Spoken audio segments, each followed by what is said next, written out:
Oi, aqui é Verônica e você está ouvindo Criminalismo. Estou aqui de volta com o Vinícius Brandão, nosso crítico de cinema. E dessa vez a gente vai falar sobre um filme que vocês pediram e votaram, que é Laranja Mecânica. E aí, Vinícius, tudo bom?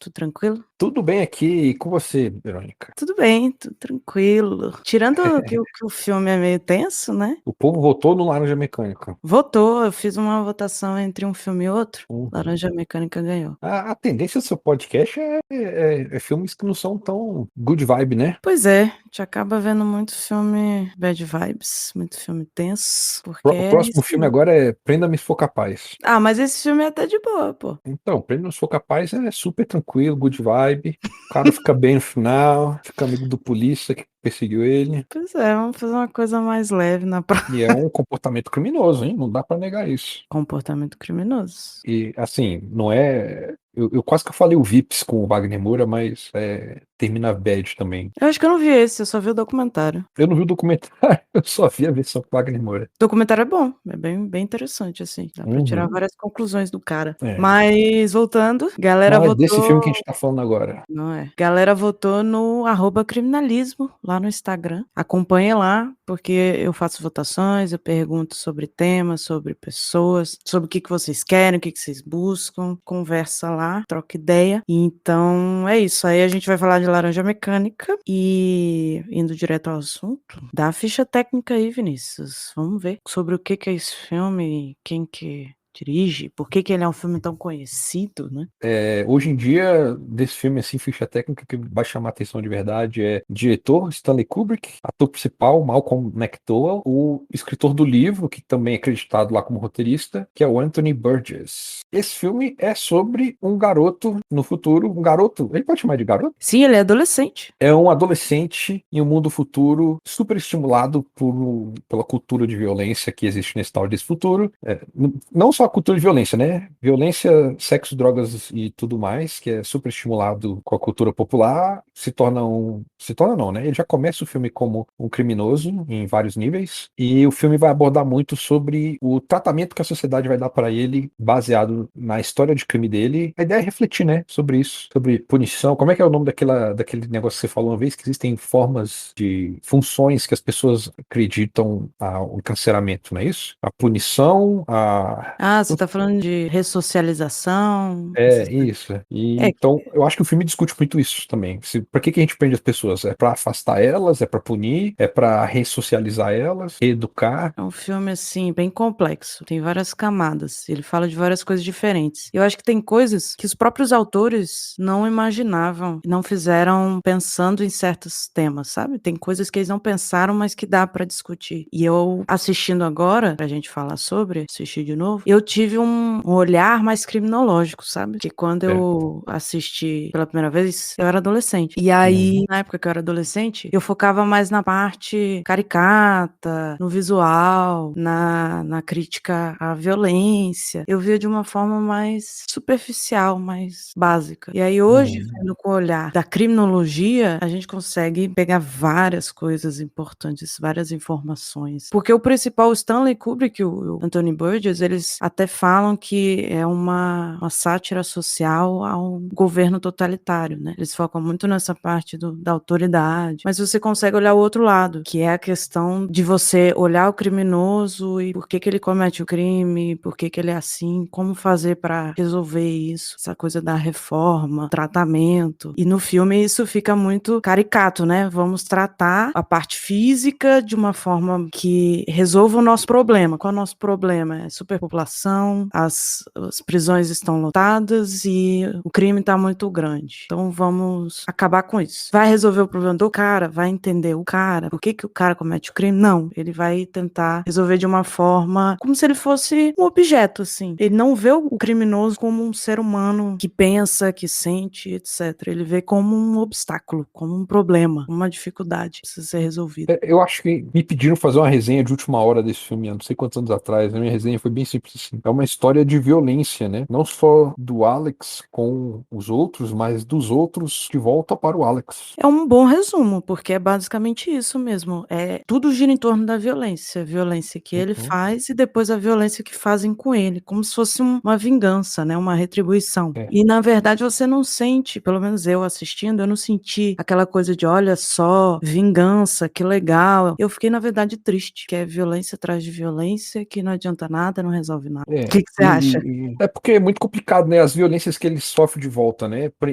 Tem um lado da violência que ele sofre de volta, que é a vingança mesmo, que é os amigos dele voltando a bater nele, o mendigo sacaneando com ele na rua, né? Eu não lembro que o mendigo bate nele. O mendigo, ele fica indo atrás dele, eles entram no beco, É. que é tipo o beco onde ele ficava, tá cheio de Uhum. mendigo. Na verdade a gente tá falando errado, né, não é mendigo, é morador de rua. Morador de rua. A Sim. gente tá usando a Desculpa. linguagem errada. Ele encontra vários moradores de rua e ele se amontou em cima dele e começa a bater nele, até que chega os 2 policiais, que na verdade são os amigos. Lembrando, gente, acabei de dar um spoiler gigantesco, sem avisar. Como a gente vai analisar o filme de uma perspectiva crítica, olhando o comportamento, etc., a gente vai dar spoiler, a gente fala de tudo, conta a história toda. Então, assim, você precisa, o ideal é que você veja primeiro o filme e depois ouça pra poder ouvir a nossa opinião e depois comentar e tal. Mas é isso, ele aparece um morador de rua e aparece vários outros, aí ele fala, foi ele que me bateu, não sei o que. Eles começam a bater nele, aí os policiais aparecem, são os amigos dele que pegam ele, batem nele de novo, aí depois ele vai se arrastando pra casa das primeiras vítimas, e aí lá ele sofre violência de novo. Ele vai sofrendo violência em retorno, em retaliação a toda a violência que ele provocou, né? Exatamente. Mas isso é uma parte do filme, porque na verdade ele tem uma outra violência que ele sofre que não é retaliação, né? Que é a violência da sociedade acreditando que tá curando ele, curando entre aspas, né? Porque Sim. o quanto daquilo ali não tem o sadismo das pessoas que estão fazendo aquelas experiências com ele, quanto daquilo tem de violência não só física, mas de desumanização dele também, né? Sim, eu acho essa E parte muito interessante, porque mostra muito o punitivismo da sociedade. E isso se reflete também no cara que tá morando com os pais dele, quando ele sai da prisão. Que o cara fala, você tem que sofrer por tudo que você fez seus pais sofrerem, não sei o quê. Isso é muito, muito forte no filme inteiro. Isso é demonstrado no filme inteiro. O tanto que ele precisa sofrer pelo que ele fez as outras pessoas sofrerem. É uma questão muito assim, olho por olho, dente por dente. Eu senti isso muito forte o filme inteiro. É a lei de Talião. Tem que ter uma retribuição à altura. As pessoas acham que ele tem que ser diminuído, que ele tem que ser punido, que ele tem que ser sacaneado o tempo todo. E são duas perspectivas de violência, assim, em retorno para ele, né? Uma é a do Estado, da instituição, governo, ou país, ou seja o que você quer chamar, e a outra violência que é a violência da sociedade, né? É assim que a sociedade vê as coisas no filme, que infelizmente a gente percebe cada vez mais que as pessoas aqui no Brasil, pelo menos uns 20% aí, veem as coisas desse jeito. Olho por olho, dente por dente, direitos humanos para humanos direitos. É como se fosse tudo justificável, entendeu? É uma Tudo. racionalização. Tipo assim, a minha perspectiva, eles estão racionalizando, inventando uma lógica absurda e maluca para justificar o sentimento de raiva barra vingança que eles têm. Eu tô com esse Exatamente. sentimento, o sentimento não faz sentido, não é racional, mas eu vou criar essa lógica aqui e pronto, agora o meu sentimento tá justificado, eu tenho o direito de matar gente, puxar arma na rua e tudo mais. Exatamente, isso fica muito forte, assim. Agora, em relação ao experimento que ele passa, que é uma violência também, me veio na mente a castração química, né? Eu achei que tem tudo a ver, porque é uma violência física para tentar resolver uma questão que é muito mais mental. E foi nessa época, foi na época que o filme e o livro foram feitos que surgiu a castração química. Cara, eu não faço ideia de quando surgiu. Eu acho que não deve ter muito tempo, né? Porque eu comecei a ouvir falar de castração química tem o quê? Uns 20 anos, né? O filme é bem mais velho que isso. Mas eu também tenho idade pra começar a ouvir falar de castração química há uns 20 anos atrás. Eu acho que pode ter uns 30. Acho que chega nos 30. Acho que provavelmente década de 80. Bom, Mas eu então. não sei te falar, não. É porque eu acho que o que o filme tá querendo discutir muito é tipo assim: eles estão querendo reprimir os impulsos violentos que ele tem, impulsos que o filme, isso é minha perspectiva, sugere que ele tem porque ele vive na nossa sociedade, a sociedade ensina as pessoas a serem violentas, né? É normalizada a violência. violência. Então ele aprendeu, criou essa necessidade de violência devido ao meio que ele vive, e o meio reprimiu ele em retorno. E nessa repressão acreditava-se, como acreditava na castração, eu não sei, eu não acompanho muito castração química. A última coisa que eu fui falar sobre ela é que ela não funciona de verdade, né? Então, eu botei no Google aqui e falou 1944. Mas Então, aí pode ter sido Wikipédia. inspirado. Então pode ter a ver. Uhum, Mas é porque a castração química, como eu falei, é uma questão física, né? Ele atinge o físico para que a pessoa não consiga fazer relações, né? Não consiga transar com outra pessoa. Por isso não estupraria e etc e tal, por não poder uhum, usar a genitália, digamos assim. Só sim. que A ele pode. pedofilia e as parafilias continuam existindo, né? Não importa quanto a genitália não funcione. Porque é uma questão mental. Então, se a cabeça da pessoa continua querendo, pensando sobre, etc., ele não vai parar, entendeu? Ele vai continuar fazendo de outras formas, ele vai ter outros meios de fazer isso. Sem contar que muitas das vezes, algumas das agressões que existem por aí, né, elas são consideradas parafilias e não tem nada a ver com as genitálias. Sim, existem outros fatores que levam ao estupro, como poder. Não, mas não só isso, é tipo, tem gente que alcança um certo tipo de clímax usar a genitália, sem estupro, sabe? Às Sim, sim. vezes é só a forma da penetração da carne. Ou tem aqueles caras que tem um tipo de parafilia, não sei se é verdade, que o cara tem que o cara alcança o clímax, tipo, com o braço amputado. Ah, sim, tem vários tipos, vários tipos.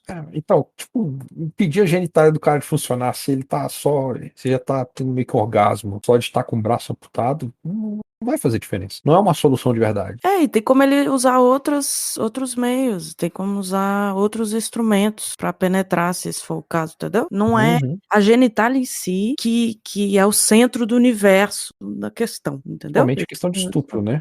Existem outros fatores que são mais importantes, então não depende do funcionamento da genitália, não é uma questão. O que eu quero dizer, comparando as duas coisas, que no caso do Alex, né, que é o personagem principal, eles fazem com uma experiência que ele toma um soro e aí ele assiste umas imagens de sofrimento, de violência e etc. E ele começa a se sentir mal. Então a ideia é que toda vez que ele seja colocado numa situação em que ele queira cometer uma violência, ele vai se sentir mal, ele vai ter um enjoo, não vai conseguir fazer, porque ele vai se sentir mal fisicamente. Então, obviamente, essa questão física não resolve o problema. Tanto que o final do filme, ele tem uma imagem, né? Uma imagem de violência sexual, dá a entender? E aí, que ele tá imaginando, e aí ele fala, tô curado, tô curado. Ele fala de uma forma claramente irônica. Mas é isso, entende? Ele tem uma questão física, uma resposta física, que impede realmente dele de cometer uma violência, porque ele passa mal, etc. Mas na cabeça dele continua a mesma coisa, não resolveu nada no final das contas. Uhum. E eu vou mais além. Eu acredito que, com o tempo, ele vai se adaptar e se acostumar com esse jogo, com esse incômodo, e vai passar a fazer a violência mesmo enjoado, viu? Não, mas o filme sugere, né? A sugestão da cura da vontade de violência dele, que o filme demonstra é aquele conceito Reforço positivo, reforço negativo, você tá falando? que na psicologia eles têm um nome, né? Eu não quero me condicionar, é isso? Condicionamento? Acredito E, que sim, tem um negócio desse mesmo, de condicionar. nós, seres humanos e os outros animais, assim, a maioria dos mamíferos, né? Eu imagino, eu não sei se eles fazem experimento com árvore para essas coisas, mas nós aprendemos, em teoria, repetindo e observando e repetindo e testando. O que a gente repete deu certo, a gente continua fazendo, não deu certo, a gente não continua fazendo. E a forma de acelerar ensinamentos que eles fazem é, geralmente, dar um reforço positivo, é como se o nosso cérebro tivesse aprendido, ok, isso dá certo, a gente continua, dar um reforço negativo, ok, isso não dá certo, a gente não continua fazendo. Pode acontecer com o nosso corpo, não necessariamente só com o nosso comportamento consciente, né? Se você tende a passar muito tempo ligado no seu quarto, vendo filme no seu quarto e tudo mais, e o tempo que você passa acordado e depois vai deitar para dormir, o seu corpo tá meio que condicionado a não achar que aquele lugar é um lugar para deitar e dormir. Sim, existe isso. Existe muito essa coisa de você não trabalhar e dormir no mesmo ambiente. Você Tem muita não gente que tem trabalhar na cama. insônia. A dica do pessoal especializado em sono é: você tá com insônia, levanta e sai do quarto. Se você ficar no quarto lutando pra dormir, sem conseguir dormir, de certa forma tá reforçando esse condicionamento do corpo de que o quarto não é lugar de dormir. Falam muito isso, né, de você tem que ter um lugar só pra dormir. É, É isso. um espaço imaculado, escuro, não sei o quê, você vai só pra dormir, para o seu cérebro saber que é lugar de dormir. Tem muitas coisas que são assim mesmo, tipo, o que a gente vê treinamento de cachorro, por exemplo, treinamento de criança, tem muito essa questão de reforço positivo e negativo, de você ensinar, né, técnicas pra você ensinar com repetições. Só que isso fica num campo prático, superficial. A gente tem que lembrar que a gente tem um cérebro extremamente complexo, que pensa várias coisas, E que é muito poderoso. que é muito poderoso e que a gente não entende completamente, né. Realmente, eu acredito que, tipo assim, acontecem coisas no nosso corpo que alteram ele, né? O comportamento dele, quase como um condicionamento desses de ensinar, né? Cachorros, gatos e crianças. E se fala muito em hábito, né. É, Quando a gente constrói hábitos, se a gente mantém por um certo período, ele, se torna fixo, você consegue manter ele, o nosso corpo se adapta, né? Para mudanças, né? isso, a Se gente é adaptável. você fez muito exercício a vida inteira e aí você passou um ano sem fazer exercício, comeu pra caramba, engordou, você vai emagrecer mais rápido quando você voltar a fazer exercício. Não necessariamente porque os músculos ficaram, não sei o quê. O seu corpo aprendeu a manter a forma e ele vai conseguir voltar mais rápido. Tem uma memória, né. Existe uma memória, não sei como, não sei explicar cientificamente, não sei o quê, mas já tem estudo que mostra que é isso mesmo. A pessoa que conseguia antes, que já tinha conseguido ficar magra antes ou em forma antes, consegue voltar mais rápido do que a pessoa que está começando do zero. E existem limites para isso, né? Porque tem uma coisa muito complexa que a gente tem que os outros animais não vão ter, que a gente consegue questionar a nossa realidade, a gente consegue questionar Exatamente. a nossa natureza. Eu acho que é isso que pega, entendeu? É isso que mais pega com a gente, essa capacidade de questionar, capacidade de olhar além e fazer com que a gente, simplesmente não aceite as coisas como elas são. E até mais, né? A gente consegue superar as coisas que, em teoria, não fomos feitos para fazer, né? Então, direto, alguém tá batendo recorde de velocidade, alguém tá batendo recorde. Tipo, hoje em dia, os recordes de velocidade de 100 anos atrás são batidos por criança. Por quê? Porque a gente já foi quebrando tanto que, pra criança, sabe? Basta a gente saber que a gente consegue, que a gente vai. Aí são várias coisas, né, tem a evolução, tem o efeito placebo, tem várias questões aí Tem que auxiliam, né. mudança na medicina, acompanhamento médico diferente, tudo mais. E, sim, com certeza, tecnologia, né? Porque a roupa hoje em dia produz menos É atrito com ar. tudo muito mais evoluído, muito mais preparado, porque a gente vai descobrindo coisas novas, né, que ajudam. Sim, mas nada disso seria possível se a gente ficasse preso à nossa limitação física, como os animais ficam. Uhum. E eu Ficasse no acho que básico. isso é muito importante nesse filme, essa questão, porque eles falam assim, ok, ele tem esse impulso, vamos condicionar o corpo dele a não gostar do impulso. Então, ele quer continuar. E é uma coisa muito interessante que eles fazem, que eles comparam o Beethoven com, né, o doce Beethoven, com Uhum. a vontade de praticar violência, ou de fazer sexo, né? Eu acho que parte do condicionamento dele é também ter enjoo com relação a mulheres e sexo, não é isso? Isso, é É. violência física, sexual, tudo Uhum. relacionado. Mas é porque, assim, ele vê as imagens e aí um dos filmes que ele vê tem a música do Beethoven, a Nona Sinfonia que ele ama. E aí o cara fala: "Ah, isso é só uma coincidência infeliz que é o preço que ele vai ter que pagar". E, pô, É, ele vai ficar triste por causa disso, mas é como se fosse uma coisa meio bem feito, assim, quem mandou, agora vai ter que sim. sofrer por causa disso também. Era uma coisa que não era intencional, mas Uhum. acabou, afetando ele profundamente, porque eu acho que Beethoven era o preferido dele, né, Ele fala, Beethoven era o negócio que ele gostava. Ele dizia que o Beethoven pra ele era como fazer sexo, não é isso? E ele não misturava lembro. os prazeres, né? Ele começa a misturar a violência com o sexo e com a música, né? Porque Sim. ele vai cantar Tô dançando na chuva enquanto tá espancando o casal e estuprando a mulher. Olha, eu li que essa cena, o Kubrick simplesmente falou pra ele dançar e cantar alguma coisa, e foi o Malcolm McDowell que escolheu essa essa música, Cantando na Chuva. Ele improvisou ali Inclusive na hora. improvisou na hora. Inclusive o ator, parece que fez Cantando na Chuva, virou a cara pra ele quando eles se encontraram, que ele Não, não achou um foi só isso absurdo. não. O Gene Kelly, ele é ator, Isso, Gene Kelly. diretor e roteirista do Dançando na Chuva, Cantando na Chuva. Eita, o Gene Cantando Kelly na é os Chuva, é. 3? Ele é os três, ele fazia tudo. Ele é o cara. Gene Kelly é Cara, uma figura assim que, se você for analisar, hoje em dia não é uma figura aceitável, digamos assim. Mas ele era um cara muito abusivo no set e tudo mais, mas pra ele tava fazendo uma obra linda, maravilhosa, sobre a coisa que ele mais ama, que é cantar e dançar. E aí chegou um cara e transformou isso numa cena grotesca de violência, né? E ele, certo dia, o Malcolm McDowell entrou no restaurante pra jantar, o Gene Kelly tava comendo no local, ele se levantou e foi embora. foi um negócio assim. Malcolm McDowell ficou chateado, né? Parece tal. Eu não sei se ele ficou exatamente chateado, mas foi uma coisa mais tipo assim, poxa, eu sou fã desse cara.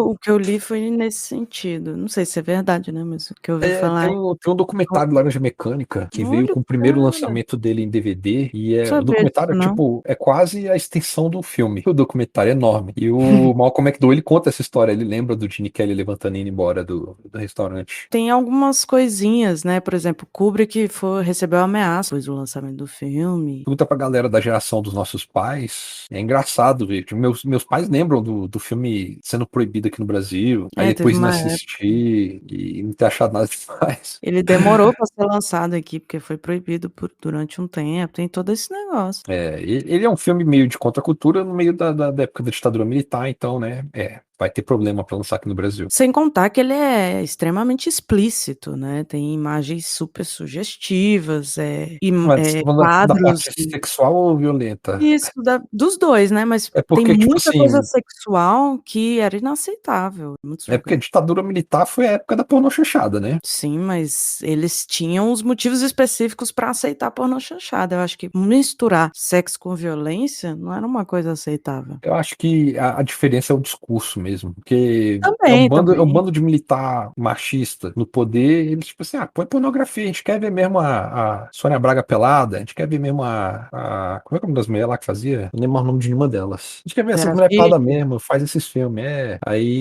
mas aí vem o filme em inglês, em que a nudez não é meio que parte da graça do filme, e na Isso. verdade, quando acontece, é meio grotesco, porque o que tá rolando no filme é meio grotesco. Você tem que ver o contexto, né? Existe muita nudez, muitos quadros e desenhos, imagens explícitas, mas é de uma forma negativa, né? Sempre focado na submissão, no estupro, na violência. E é um filme que tá falando mal de tortura, que tá falando mal de olho por olho, dente por dente. Vale lembrar que muito do comportamento violento policial que tem hoje em dia é resquício da ditadura. Sim, e tem uma sátira, o próprio governo autoritário, né? E tem até uma parte do cara da prisão, que é tipo um carcereiro, né? Que ele tem uma roupa de soldado e ele anda que nem um soldado, assim, batendo o pé muito forte, assim, uma coisa bem caricata, que Uhum. lembra soldados do nazismo e lembra soldados da ditadura também. Sim, sim. O militarismo exacerbado, né?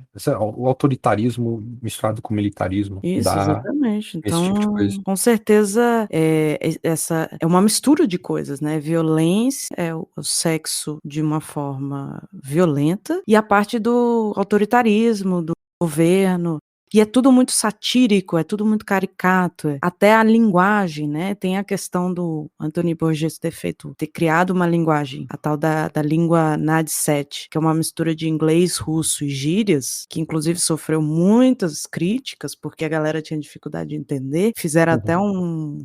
um dicionário no livro, né, as versões mais novas, eles colocaram um dicionário no final para você saber o significado das palavras e tal. Então, não é só isso, não é só essa língua que ele inventou, mas a forma como as pessoas falam é uma forma meio infantilizada, formal, esquisita, sabe? Eu Sim. acho que é um filme que traz muito incômodo, assim, acho que ele é feito para incomodar de várias formas diferentes, sabe? Ah, com certeza. As cenas são feitas para serem incômodas esse filme. A montagem é feita para ser incômoda. Ele tem erro de montagem de propósito, que é para incomodar mesmo o espectador. É muito, nossa, me lembrou Iluminado. incomoda muito, que é do Kubrick, né. É do Kubrick também. O Kubrick é bom em fazer umas cenas assim. Dá pra ver que ele tem um estilo específico, uma É. forma de fazer filme. Isso fica muito claro no Laranja Mecânica, porque é um incômodo atrás de incômodo, e cores, e a sátira, é uma zoeira, assim, que esquisita, um negócio É um humor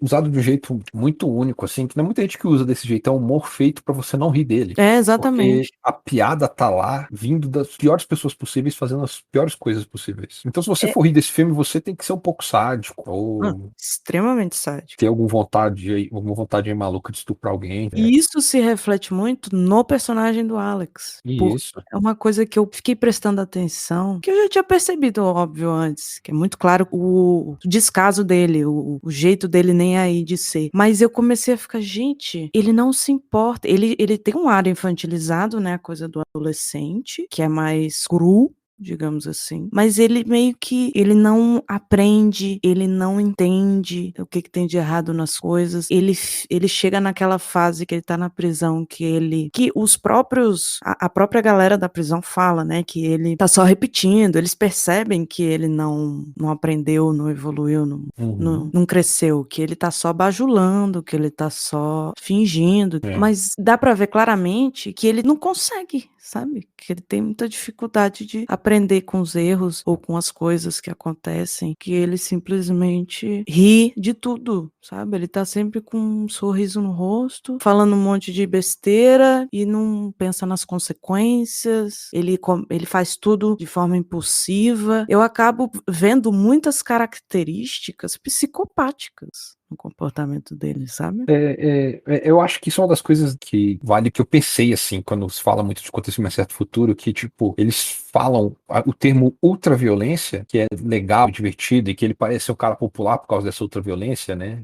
Uhum. Porque a gente tem uma tendência de normalizar uma coisa e aí partir para um grau maior. E não é só com droga, não, viu, gente? Eu tô falando de, tipo, violência mesmo, que nem o filme fala. A gente começou filmes que eram considerados muito violentos, eram filmes que alguém levava um tiro e mostrava o buraco da bala acertando o corpo do cara no filme. Isso não é muito antigo, não, 50 anos atrás. Não é tão antigo assim. Pra hoje em dia, tipo, em menos de 20, 30 anos, tinha um Robocop, que a cena de abertura mostrava um cara sendo perfurado no meio de tanta bala que ele tomava na cara. Alguns anos depois, uns 20 anos depois, eu tava vendo esse filme na sessão da tarde, criança. E hoje em dia a gente tá muito acostumado a ver imagem real de gente assassinada na TV, ouvir sobre isso no podcast. A gente vai ver um filme de terror que era considerado pesadíssimo há 30 anos atrás, e o filme não tem graça pra gente, porque a gente normalizou coisas horríveis pra gente, sabe? E a violência também, né? Sim, a banalização do mal, né, que você tá falando, da Não gente necessariamente do mal, passar a mas da vida de banalizar. forma geral. Quando a gente explora muito a cultura, e a nossa cultura vai sempre querer ter um negócio a mais da próxima vez, né? Começou com os efeitos especiais no Tubarão Mecânico no Tubarão, hoje em dia é um filme que. Hoje em dia é o Rei Leão, que é um filme que não é filme. Ele é 100% computação gráfica, foi vendido como filme. E a gente escala no nível que as coisas meio que perdem o sentido. Porque é insatisfação, né, a gente quer sempre mais, a gente Uhum. chega num ponto que tá sem graça, que a gente se acostumou, que a gente se adaptou, que a gente tá convivendo com aquilo ali, a gente quer mais, sempre mais, mais, mais, e aí as coisas vão evoluindo para o bem e para o mal, né, não tem E eu jeito. acho que o filme retrata isso, né? Um ponto no futuro em que é meio que hoje, né? A violência não é suficiente, tem que ser a ultraviolência. Ele passa o dia inteiro jogando videogame e leva as meninas pra casa pra transar, e dá pra ver que ninguém ali tá gostando da transa, mas ele não quer parar, porque é parte ali do negócio, né? Tem que ter mais, não importa se vai gostar ou não. É, a cena que ele tá com as 2 mulheres, tem uma hora que ele vai com elas, aí uma começa a se vestir, aí ele vai pra que tá se vestindo e tira a roupa dela, aí ela volta, aí vai a outra, começa a se vestir, aí ele vai na outra, tira a roupa dela e volta. Eu acho uma dinâmica curiosa, entendeu, dele tá sempre ele não Uhum, deixa o negócio acabar, e a cena simplesmente corta, não mostra o fim, corta pra ele encontrando os drugs, né, os uhum. companheiros lá de gangue, É, digamos assim. isso também reflete mais, né? A gente inventa palavras novas para as mesmas coisas, e aí a gente fala que é gíria, mas é só alguma coisa que não faz sentido e foi pronto. E eu acho que é muito disso também, né? Eu já vi pessoas falando sobre isso, né? Pô, ontem eu transei com uma mulher muito bonita. Mas legal que você transou com uma pessoa bonita, mas valeu a pena, foi bom. E tipo, a gente nem discute mais isso, sabe? Qualidade de sexo, o que que o sexo traz pra gente. Não, o sexo é uma forma de, tipo, virou um troféu. E a violência também às vezes vira um troféu. E eu acho que é disso que esse filme. Isso é uma coisa que o filme acerta muito bem, né? A gente vive na cultura, tipo assim, eu gosto de pizza, vou comer uma pizza, porque eu gosto de pizza. E a gente deixa de comer uma pizza por gostar e vai no rodízio e come até não aguentar mais, passar mal. A gente deixa de comer pizza pra gostar pra dizer que passa mal, sabe? É. Escala de uma forma que perde sentido original. Não sei se eu tô fazendo sentido. Não, eu acho interessante isso, porque o filme é vendido como uma distopia, como uma ficção científica, como um mundo futurista em que violência, tudo, né, não só violência, mas tudo se escalou. Eles estão num restaurante, um bar, sei lá, que tem esculturas de mulheres nuas em posição submissa, que tem uma escultura de uma mulher nua que sai leite pelo peito dela, que é a bebida, né, no caso, tal. Então É, ele tá querendo dizer que é uma coisa totalmente esdrúxula. E assistindo o filme eu fiquei, não, é. é bem atual. Ele pontuou muito bem, ele era um cara que estava à frente de seu tempo, porque ele conseguiu visualizar muito do que a gente vê hoje em dia, muito do que a gente tem, essa coisa da gíria, essa coisa da criatividade escalada num ponto em que a arte moderna, as coisas, elas não têm limite mais. Não que isso seja um problema, que seja bom ou ruim, acho que a questão nem é essa, é mais de realmente as coisas mudaram bastante e não é tão E, longe do que ele falava. eu acho que tem também um negócio do recontextualizar o que a gente normaliza, né? A violência que ele pratica até o momento que ele vai preso é uma violência horrível, porque ele tá precisando escalar a violência para também escalar o prazer dele com essa violência, né? E essa violência já é normalizada porque a cultura em que ele vive é ultra violenta. E ele não vê limites, entendeu? Ele É, chega a brigar com os companheiros dele, porque eles meio que questionam ele, eles querem outra coisa, eles não querem ser maltratados, eles tentam bater de e, frente e o cara bate neles e depois quer que tudo volte ao normal, que tudo fique bem. A coisa, o cara tem uma visão até de delírio, né, de grandeza, que uhum. acha que Ele acha que ele é consegue fazer intocável, né? que nada de errado vai Deu acontecer, tipo, ele vontade de mata bater na galera, então eu vou bater neles e eles vão continuar sendo meus amigos porque eu sou intocável. porque eu sou o melhor, eu sou o líder, né. Tanto que E é ele mata a normal, né? Essa mulher, violência é tão normal que não tem problema ele tá faz parte, violentando né. os amigos. Violentando, né? Mas abusando fisicamente dos amigos. Não tô falando nada que faz sentido agora. Mas faz sentido, tipo, ele quando ele vai na casa da mulher e machuca ela, ele descobre que ela morreu, ele fica surpreso. Ele fala: "Ah, foi só uma moedinha de nada", mas ele pegou uma escultura em formato de pênis e bateu na cabeça da mulher, né. O E é fato dele significativo isso, né? É tipo, a masculinidade dele tu sem, tem tudo a ver, sem tem várias. perspectiva, matou a mulher e ele ficou chocado com isso, né? E quantos homens não fazem isso hoje em dia? Mata a mulher sem perceber que matou a mulher. Ah, com certeza, com certeza. Eu acho muito sugestivo, né, ele tem muitas o filme tem Uhum. muitas questões sugestivas, tem muitas coisas, assim, de duplo sentido, E você é tão consegue normalizada a analisar. violência que ele não conseguia ver a consequência que ela tem, né? Sim, Mas aí tem uma outra coisa que eu acho bom de pensar. Eles tiram a capacidade dele de ser violento. sim. E aí, o sentido da violência, que ainda faz sentido na nossa sociedade, é tirado dele, que é poder se proteger. Sim, sim, ele não consegue se defender, né. Existe aquele momento em de você poder se proteger, proteger outra pessoa, em que a violência faz sentido. Uhum. Existem as excludentes de ilicitude no direito. Que a gente chama, que é os casos em que você pode cometer um certo nível de violência, que também não pode ser nada absurdo, tem que ter um nível aceitável para se proteger, aí tem legítima defesa, estado de necessidade, né, tem vários casos. Uhum, Então, uhum. a gente em sala de aula no direito tem muito o professor sempre pergunta: "Existe pena de morte no Brasil?" E aí o povo fala: "Não", aí ele fala: "Existe sim, em caso de guerra", que é para fazer a galera questionar, fazer a galera pensar sobre as Uhum. coisas. Existem situações específicas que é aceitável um certo nível de violência. É verdade. E realmente, acabar com a violência totalmente também não é a resposta, né? Eu acho, tem a ver com isso também. Cessar 100% a violência também não vai resolver. Principalmente porque a violência, querendo ou não, é natural nossa. A gente pode tentar controlar, a gente pode usar de forma medida, mas a gente não consegue negar ela. Ela existe, ela tem motivo É, de existir, tem razão é de ser. parte do que ser humano é, né? É por isso que a gente gosta de filme de ação. É por isso que a galera gosta de ver dois caras no ringue trocando murro. Porque a violência tem uma parte ali nossa, né? Mexe com a gente. Tem Da um mesma forma que a apelo, né? sexualidade. E da mesma forma que Tem não um dá pra apelo. negar que a gente vai ter que sentir medo alguma vez na vida. Que a gente vai ter que sentir tristeza alguma vez na vida, que a gente vai ter que sentir raiva alguma vez na vida. É parte de quem nós somos. Agora, compreender e aprender a lidar com isso é diferente de você negar totalmente. O resultado, a tentativa de negar vai ser sempre negativa, digamos assim. Vai sempre trazer defeitos para a pessoa. Defeitos, Prejuízos, né? prejuízo, desvantagens, prejuízos. É porque existe um meio termo, né? Existe uma forma de você lidar com as situações. A gente entende que a ansiedade, o medo, eles são necessários, mas até um certo ponto, né? Se você começa a sentir ansiedade com coisas bobas, pequenas, com situações que começam a te atrapalhar e você não consegue fazer as coisas, então a gente tem que ver isso aí. Então tem que tratar. E tratar de uma forma física e mental. Porque não adianta você tomar remédio para ansiedade se você não trabalha o motivo pelo qual você tem ansiedade. Então, assim, a gente tem vários sentimentos, né? Que é o medo, a raiva, falou, mas quando passa de um certo nível, vira que a gente trata como patologia, né? Começa a atrapalhar, prejudicar, trazer sofrimento. Então a gente trata para poder não ter, para poder viver normalmente, tal, nananã. E aí eles, na verdade, eles estão tentando só resolver um problema. Na cabeça deles não existe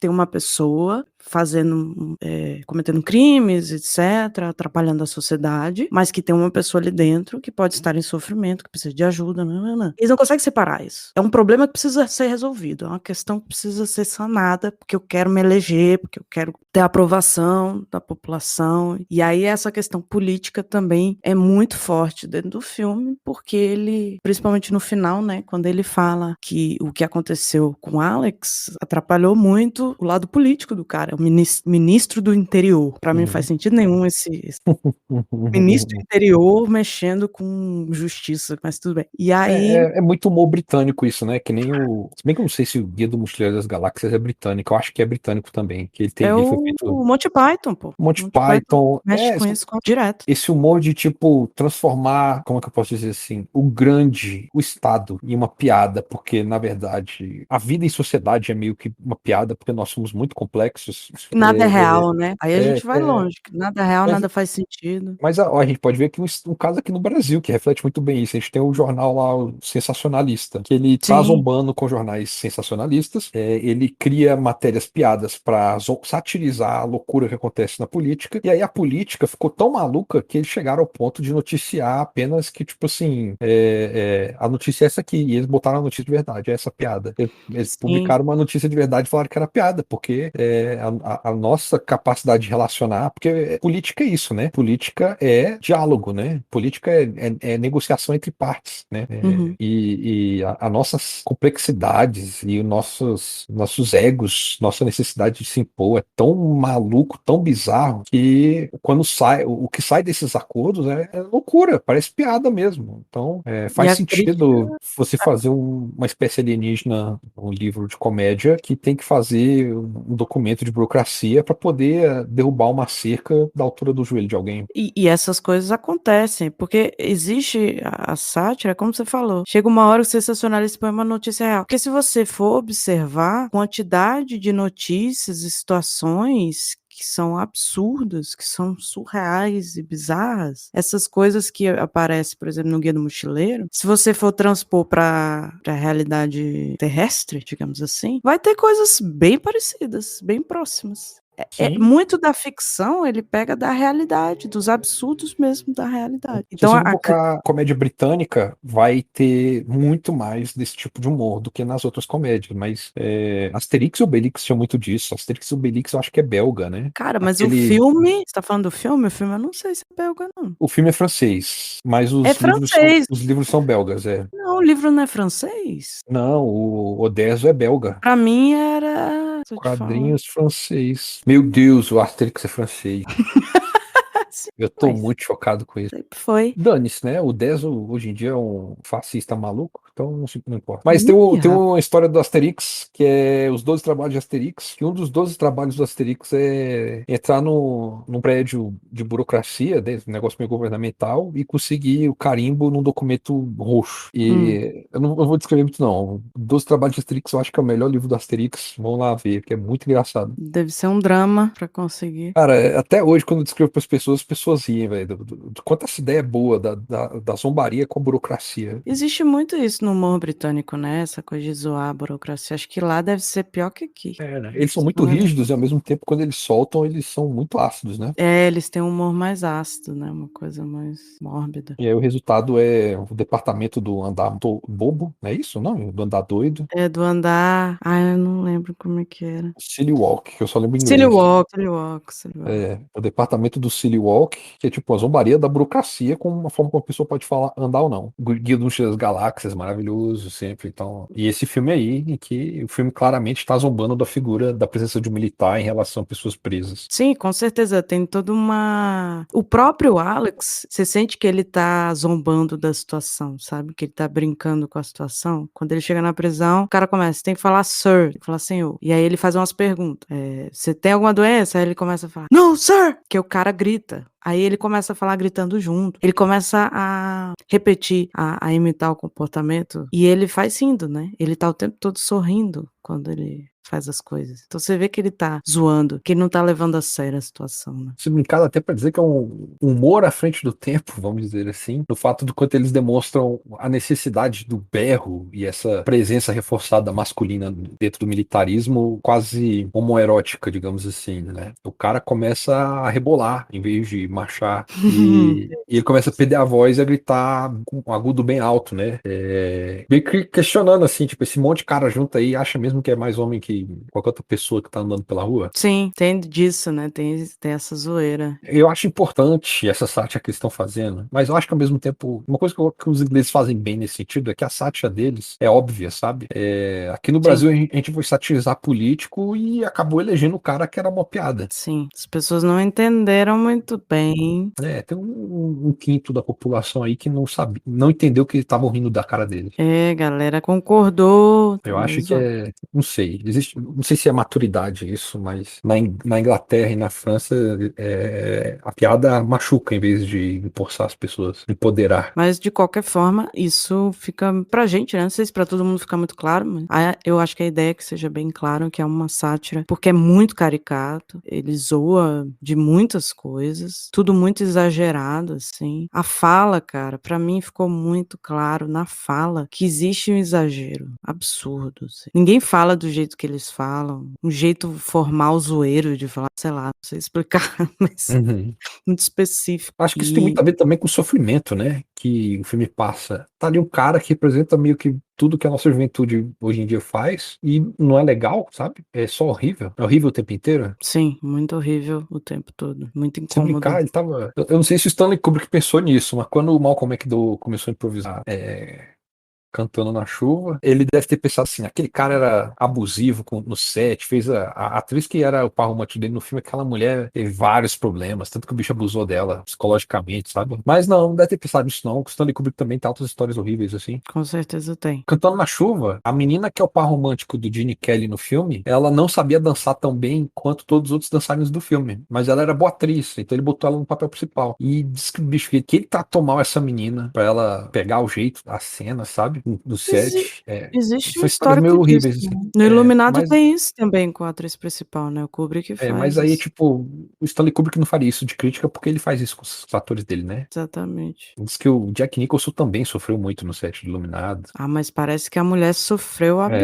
absurdamente, assim, Tipo foi uma assim, coisa surreal. o que os homens sofriam naquela época não se compara com o que as mulheres sofriam, né? Que hoje em dia a gente sabe que teve um filme que a cena que a gente vê no filme que era pra ser uma cena bonita, na verdade foi um estupro filmado, né? Sim, E a mulher acabou com a vida dela. E era uma mulher que trabalhava muito bem, já tinha feito muitos filmes com muitos bons diretores e acabou a carreira dela, ela assumiu. com certeza. O cara falou, não, mas Foi eu fiz a cena, olha como esse filme é bonito, não sei o quê. Mas você filmou um estupro, né? episódio terrível. Tem umas coisas, assim, que as mulheres contam depois de muitos anos, que são coisas horrorosas. E muito ligada à mulher, É o padrão quando você tem um recorrente. monte de homem exercendo uma figura de poder, e nessa premissa que surgiu ali na década de 70 de capturar uma realidade, muitas vezes essa realidade vinha à tona por meio de abuso mesmo. Ainda mais, tipo, o Iluminado é uma mulher que está sendo perturbada pelo marido e por fantasmas, e aí então vão perturbar essa mulher no set. A pessoa acaba misturando, né. A gente não entende a realidade e a ficção. Às vezes a realidade é muito pior. Na verdade, eu acho que na maioria das vezes a realidade é muito pior que a ficção, viu. Mas é isso, A acho que a ficção gente tende a chocar muito quando ela é baseada na realidade, né? sim,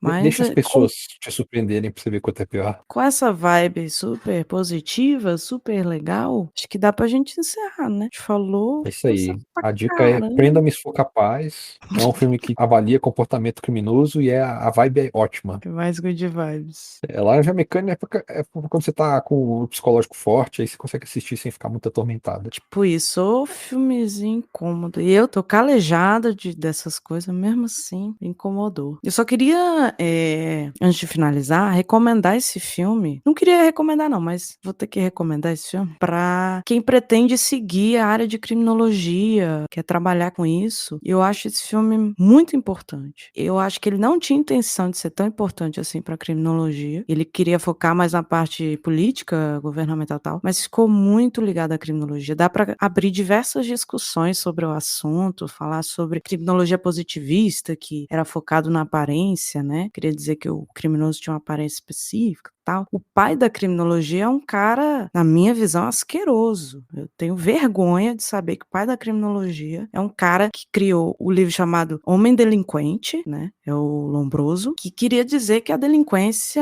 tinha questões físicas, tinha como identificar o delinquente pelo físico. Eu acho que o filme ele tem muito a ver com isso, porque ele tenta trazer um lado científico, né? Uma pseudociência para o crime, uma pseudociência para o tratamento do criminoso, pra análise do criminoso, que já se sabe que não faz sentido nenhum. Isso já foi, já caiu por terra há muito tempo. E hoje em dia as pessoas querem retomar isso, querem trazer novamente esse lado pseudocientífico pra criminologia, sabe. Tem que ter muito cuidado com isso. Vale a pena estudar, analisar o filme desse ponto de vista e fazer uma crítica, né. O que você acha? Eu acho que faz todo sentido o que você está falando, principalmente porque criminologia você vai ter que também estudar sistema criminal, esse tipo de coisa, e o filme está debatendo essas coisas também. Sim, o sistema carcerário, ele debate temas ligados à área criminal, né. Ele faz uma crítica até aos policiais, como é que os amigos dele que estavam junto com ele se tornaram policiais, policiais É. violentos. A diferença entre ele e os amigos dele foi que o erro dele foi um pouquinho maior. Ele chegou no limite um pouquinho maior do erro dele. E foi pego, né. E é meio muito isso, né? Muita gente aí que se dá bem em vida adulta, só conseguiu se dar bem em vida adulta porque o erro na adolescência não deu tanta merda. Exatamente, não foi descoberto, não foi pego. Ou É, pela classe social também, muitas vezes, né, isso Adolescente acaba é burro, né, gente? Tipo assim, tem adolescente que é inteligente, mas tem um lado ali, velho. Mas assim, esse filme também é recomendável para você que gosta de cinema e que quer entender melhor a linguagem de cinema, porque isso aqui é um daqueles obrigatórios nessa linha. Stanley Kubrick, você vai ter que ver algum dele. Eu recomendo, tipo, Laranja, 2001, Odisseia no Espaço, é para quando você estiver muito bitolado já. Não assiste quando você não for bitolado da linguagem visual ainda. é porque é difícil, Porque 2001 é difícil, é complicado. difícil. Vai pra Laranja Mecânica. Ele tem uns filmes muito bons. Ele fez aquele filme da guerra. Como é que é o nome daquele filme? Da Pior, guerra? eu só tô lembrando o nome do filme em inglês, que é o Fullmetal Jacket. Nascido para Ah, Matar. sim. Nascido para Matar tem É uma das bom, cenas assim muito de bom. simbolismo, tipo, sem fala. É só o cara olhando pra câmera e o que ele tá fazendo fazendo com o simbolismo das imagens na tela. É tipo, é coisa pra você ver todo dia só essa cena e ficar estudando ela todo dia. Excelente, excelente. Kubrick Ele é clássico, né? É um clássico. Kubrick é clássico. E tem um filme de 90 minutos aí que com o Tom Cruise e a Nicole Kidman, tá? É mais recente, olha aí. Vai filme aí, que eu não lembro. Olhos Bem Fechados. Nossa, Olhos Bem Fechados é dele, verdade. Nossa, eu já vi muitos filmes do Kubrick. Kubrick é um cara assim que não tem como fugir. Não tem como fugir do Kubrick. Ele tá Mas atrás de realmente, você. com certeza, pra mim a cinematografia é sensacional, assim. A Sim, trilha sim. sonora é maravilhosa, parte visual, né, Uhum. A montagem, né? Como ele faz com que a trilha sonora exatamente. faça parte do que ele tá querendo dizer na cena. Então ele cria a violência bela, né? Tocando a música orquestrada e bonita, e a música tem as batidas no momento que ele tá citando as pessoas. E ele tá usando isso para demonstrar quanto pro Alex a violência é bonita. É um prazer quase catártico, sabe? E ele tá tentando demonstrar isso com a edição, por mais que a gente vendo saiba que é horrível. Funciona, você entende o que ele quer dizer, o que ele quer passar, e você entende que ele acha tudo muito bonito, muito majestoso, né, espetacular, mas você Ó, se incomoda ao não mesmo tempo. assistam o filme do Gladiador lá. Nem lembro o nome do filme do Gladiador. Não é Gladiador? Não, que o Stanley Kubrick dirigiu. Não sei que filme é esse não. Aquele Gladiador que ficou famoso. Fizeram aquela série ruim dele há uns. Não é o não sei, tem muito filme esse É filme. melhor não se lembrar desse filme. Spartacus? Spartacus, isso. Ele foi chamado para Ah, dirigir um filme em Hollywood, ele fez o filme, o estúdio impediu ele de montar o filme, e aí o filme saiu no cinema completamente diferente do que ele queria. Ele odeia esse filme profundamente, e é um filme que é um desserviço à carreira do Kubrick. Se for ter um filme do Kubrick que não é para você assistir, é Spartacus. Não assista Spartacus. eu nem sabia que era dele, Spartacus. Não assista Caramba. essa merda aí, não. Foge daí. Ele é muito subversível, eu acho, assim, os filmes dele são muito subversivos. Ele fez uma comédia com o Peter Sellers, que é Doutor Fantástico. Acho que é isso, no É, filme. Doutor Fantástico. Isso, Doutor Fantástico. É uma comédia dele, outra. Os filmes dele tendem, se você for ver Nascido pra Matar, o Laranja Mecânico, o Doutor Fantástico, os filmes dele são muito questionadores sobre militarismo. Com O Doutor certeza. Fantástico é um bom, porque é uma comédia, então ele é mais leve pra assistir. Pra você que terminou esse episódio bad e quer É, uma coisa mais leve, Doutor Fantástico. Doutor Fantástico. Peter Sellers cavalgando a bomba atômica. Pra melhorar o clima aí, coloca a fala final do Morgan Freeman no Seven. Ernest Hemingway escreveu: O mundo é um lugar bom pelo qual vale a pena lutar. Concordo com a segunda parte. Mas é isso aí. O final do Seven é um bom jeito de tentar ser otimista depois desse diálogo aí. Com certeza. Pior que eu lembrei agora de uma fala, eu até anotei a fala do filme, eu preciso botar essa fala. É uma fala do tal do ministro do interior, quando ele vai visitar a prisão e ele tá andando pela prisão e falando, explicando por que ele tá procurando uma cobaia, né, basicamente, pra fazer o teste lá. E aí ele fala basicamente assim, abre aspas, o governo não pode mais se preocupar com teorias penais fora de moda. Talvez logo precisemos das prisões para transgressores políticos. É melhor lidar com criminosos comuns de maneira terapêutica. Basta matar o instinto criminoso. Eu achei muito emblemática essa fala dele. Porque é muito do que se fala, é muito do que acontece hoje, mas é muito distorcido também. Sim, é uma incompreensão do que é ser humano, né? Primeiro que você tá racionalizando pro outro não ser uma pessoa, ao mesmo tempo que você, tipo assim, pela raiva da outra pessoa, mas também eu acho que tem um medo de, tipo, medo de eu tá deixando, de eu não querer lidar com o fato de que eu posso ser do mesmo tipo que aquela pessoa. Ah, sim. Não posso ser igual. É uma coisa separada. E a gente viu isso aí bem claro. O Brasil inteiro odiou aquele cara Lázaro, Isso, a Lázaro. ponto de até as pessoas que questionam a perspectiva de matar pessoas estavam meio felizes com a morte dele e a execução dele. Sempre existe esse momento, né, de quando um criminoso é executado, existe uma catarse, as pessoas Uhum. comemorando, as Vale lembrar pessoas que a gente viu um político descendo de um helicóptero comemorando com a morte de um homem no meio da rua. sim, sim, lá no Rio de Janeiro, né, com o caso do Sim, ônibus. só referências aí pra você ver como esse filme tava Não, certinho. é maravilhoso, porque ele fala de teorias penais fora de moda, sendo que essa questão de matar um instinto criminoso, como se existisse, algo instintivo, como se fosse algo biológico, isso sim é fora de moda. Uhum. Quando a gente veio a criminologia, ela começou dessa forma, né, olhando para o biológico, para o instinto e tal, nã-nã-nã, e depois foi evoluindo para o social. Então existe a criminologia crítica, que vem exatamente criticar as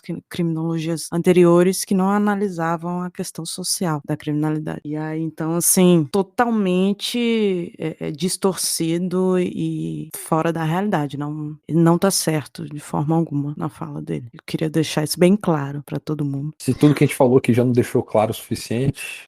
Bom, finalizamos assim. Então, acho que tá bom, né? Vamos acabar. Para finalizar, como sempre, vou pedir, Vinícius, para você falar onde e como te encontrar, o que você tá fazendo aí, que a gente pode ver nas internets. Não, atualmente eu faço parte da equipe do Fala Cinéfilos. Sigam aí se vocês conseguirem seguir. Se você for de Brasília e você conseguir seguir arduamente, talvez você consiga ingressos de graça para filmes e pré-estreias. Rapaz, tava sabendo disso não? Olha aí. É mais difícil, viu? A Ana Marta, que é a dona do site, ela é bem rígida nas regras dela. Entendi. E eu também estou fazendo um podcast chamado Curtindo Juntos, em que eu e minha parceira e também namorada Camila falamos sobre perspectivas críticas e psicológicas da cultura. Recentemente a gente está analisando episódio por episódio da série Only Murders in the Building. Que tem tudo a ver, né, com o público que ouve criminalismo. Ah, sim, sim. É Tipo assim, exatamente pessoas que ouvem podcast de true crime. especificamente, a série é inspirada em True Crime, né? Então quem tiver interesse aí de ouvir o podcast, onde é que acha? Curtindo Juntos? Curtindo Juntos pode no Instagram, ou você pode procurar o podcast Curtindo Juntos. Nós estamos em várias redes de podcast, nós estamos em todas. Mas se for no Isso. Spotify tem na Apple tem mais, onde mais que tem podcast? Tem no Deezer, tem no Google Eu Podcast, acho que no Deezer tem, Google Castbox, Podcast tem, YouTube não tem. pode fazer no YouTube. O criminalismo tem no YouTube, quem quiser ouvir, preferir YouTube. E eu esqueci de falar também que Laranja Mecânica tá disponível na HBO Max. Ah, é verdade. O bom da HBO Max é que eles botaram todos os clássicos que a Warner tem, então tem muita coisa legal lá. Tem muita coisa boa. Eu tenho em DVD, mas eu assisti na HBO Max. Uhum. Tem Casablanca, quando eu assisti Casablanca eu fiquei surpreso quanto eu gostei do filme. Eu nunca imaginava que fosse ver aquele filme e gostar tanto. Eu também não imaginava, eu achava que era tipo clássico chato, tal, pai, amei. É muito legal. Não é à toa que as pessoas gostam tanto, que é um clássico, que é bom mesmo. Eu tenho que assistir o Vento Levou também, que eu acho que é deles. Nunca vi. Pois é. Mas tem a música do Chaves, então já tem um pontinho aí positivo, né? E é isso, eu tô nas redes do Curtindo Juntos, tô participando da equipe do Fala Cinéfilos e gravando o podcast do Curtindo Juntos. E tem o seu Instagram também, pessoal. Vina_Brandal, é isso meu Instagram, né? Isso. Em que eu praticamente não posto nada. Mas tá lá, se alguém falar com você, você responde, né? Vocês falarem comigo, eu respondo, já não tá mais trancada a conta, então dá pra me seguir tranquilo. Então, pronto. Então, é isso, já sabe, né? Qualquer coisa, me manda mensagem lá no Criminalismo, quiser falar com o Vinícius, Uhum. estamos aí. Quiser reclamar, falar que a gente tá falando besteira também, tá liberado. Não se E preocupe, eu escuto muito que eu tô falando besteira. lembrando que a gente também tem Discord, Telegram, tá tudo lá no Instagram, os links, tudo disponível no YouTube, o episódio e todos os agregadores aí de podcast que vocês quiser. E é isso, né? Podemos ir. É isso, podemos. E vejam Laranja Mecânica e depois me falem. Vamos discutir, vamos conversar, vamos analisar. Ah, sim. Até mais.